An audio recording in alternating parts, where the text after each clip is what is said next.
quand on voit que les meilleures applications bancaires européennes, voire même mondiales, sont en Belgique avec les applications de Belfius et de KBC, on ne peut pas dire que les banques ne savent pas innover.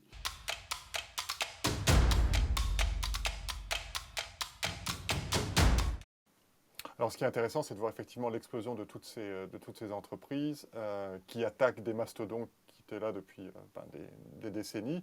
Ce qui est aussi intéressant de voir, c'est que certains de ces mastodontes rachètent des fintechs. On peut penser par exemple à Nickel en France, qui a été racheté par BNP Paribas. Est-ce que ça veut dire, Xavier Cormand, que les grandes banques, les grands mastodontes, les grandes organisations de la finance ne sont plus capables d'innover et ont besoin des startups pour trouver des relais de croissance?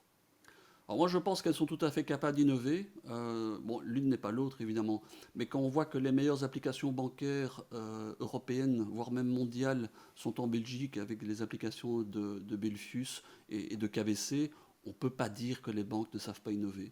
Par contre, là où elles ont beaucoup plus de mal, c'est faire la disruption, c'est-à-dire de changer de business model. Donc innover, faire quelque chose de vraiment sympa avec une bonne user experience, je pense qu'elles sont tout à fait capables.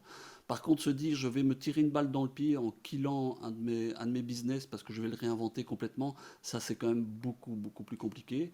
Et donc quand il y a une vraie disruption qui apparaît sur le marché, ben, les banques, soit elles copient, soit elles achètent, elles acquièrent, et chacune a un peu sa stratégie. Est-ce qu'elles acquièrent pour en faire quelque chose ou elles acquièrent juste pour étouffer la concurrence et pour continuer le business as usual? Euh, Jusqu'à présent, ce que je vois, c'est quand même acquérir pour en faire quelque chose de plus grand et de plus fort et de meilleur. Donc, on va rester positif et se dire que c'est plutôt pour la bonne raison. Alors, ce qu'on avait observé au tournant de mai 2018, lorsque le RGPD s'est mis en place, c'est qu'il y avait une sorte de paralysie justement de toutes ces grandes banques, de toutes ces grandes institutions qui osaient plus innover de peur justement d'avoir dans les pattes les législateurs ou des problèmes avec les données à caractère personnel. La présidente de Santander, cette semaine, a fait une sortie dans la presse dans laquelle elle appelle à plus de régulation par rapport au fintech et à un respect des règles du jeu par tout le monde. Comment est-ce que vous interprétez cette sortie? Ouais, chacun essaie de défendre un petit peu son précaré, donc je ne connais pas exactement ce qu'elle a voulu dire par son intervention, mais en tout cas, ce qui est important, et ce que nous défendons toujours auprès de l'ensemble des régulateurs et des policy makers, c'est la proportionnalité. Évidemment, on ne peut pas réguler de la même manière une société qui a, par exemple, sous gestion 1 million d'euros ou une banque qui a plusieurs milliards d'euros sous gestion. Il faut vraiment de la proportionnalité. Maintenant, nous sommes les premiers à demander que les fintechs, au sens général, soient régulés. Parce que sans régulation, c'est le chaos, c'est même pas l'anarchie, c'est carrément le chaos. Donc là, c'est important. Par contre, la proportionnalité est primordiale parce que sinon, on va tuer toute innovation un petit peu disruptive par trop de régulation.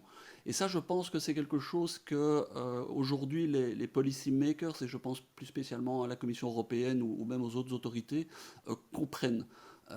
Donc elles ont quand même en tête de vouloir l'émergence d'innovation au sein de l'Europe parce que nous avons une carte à jouer au sein de l'Europe sur la partie financière. Aujourd'hui, on est en retard quand même en Europe sur plein de secteurs.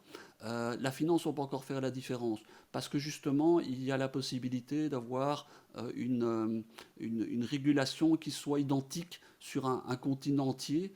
Et en fait, parfois je rigole, mais je dis, bon, il y a des pays qui ont des matières premières, qui ont le pétrole, il y en a d'autres qui ont l'innovation, eh bien nous on a la régulation. Voilà, ça finalement, faisons de la régulation une source de plus-value. Et quand on voit PSD2, même quand on voit RGPD, hein, quand on voit le résultat, en fait, c'est qu'on est tous à la même enseigne. Et donc, il y a d'autres continents qui prônent de copier ce que l'Europe fait. Il y a quelqu'un de très important chez Microsoft, dont j'ai oublié le nom, qui a dit il faut un RGPD américain. PSD2, qui permet la connexion de l'ensemble des données bancaires des utilisateurs, est une formidable avancée que les autres pays nous envient.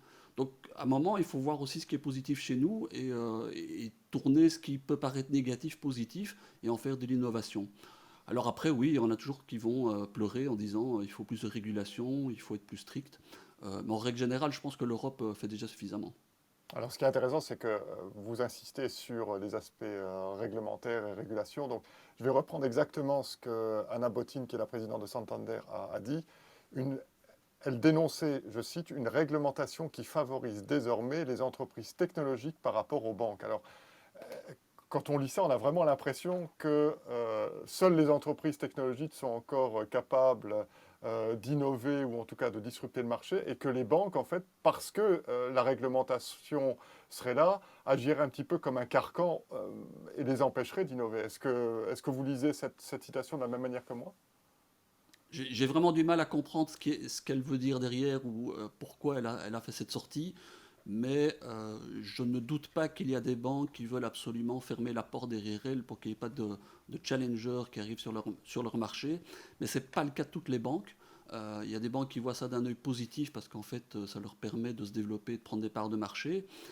Maintenant, effectivement, il y a, le problème, en fait, ce sont les très grosses banques qui ont d'énormes infrastructures parce qu'elles elles ont peur de se retrouver entre le marteau et l'enclume et en fait de n'être plus que des providers de tuyaux techniques.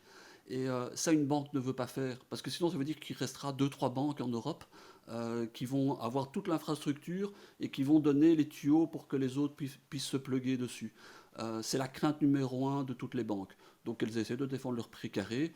Une des manières de le faire, c'est l'innovation, c'est faire les meilleurs services, les meilleures applications. L'autre, ben, c'est de demander plus de régulation, plus de régulation, plus de régulation.